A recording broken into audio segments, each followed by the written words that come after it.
simple bolognaise then. We're going to be adding pasta to it, but you could add potatoes or add it to a jacket potato.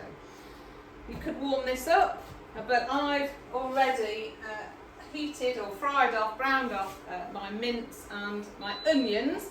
So I'm now going to add those to it, into the pan.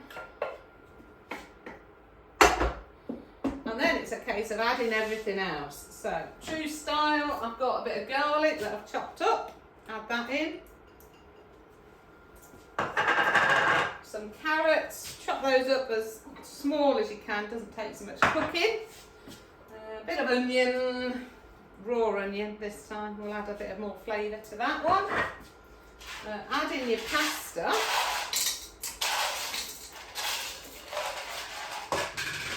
And then we're going to add the tomatoes, chopped tomatoes.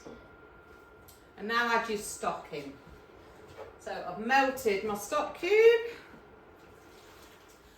Okay, so now add in some of your tomato puree, give it a good squeeze.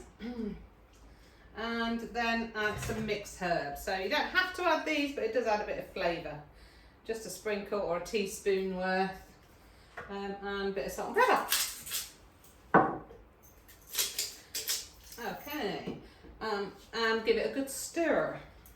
Because again, you're going to have to watch because the pasta will start to soak up your liquid.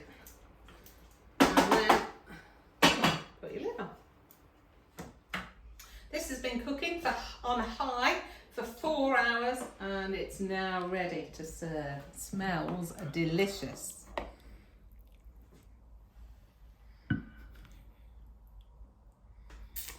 So you can have it with jacket potato, a bit of garlic bread, whatever you fancy.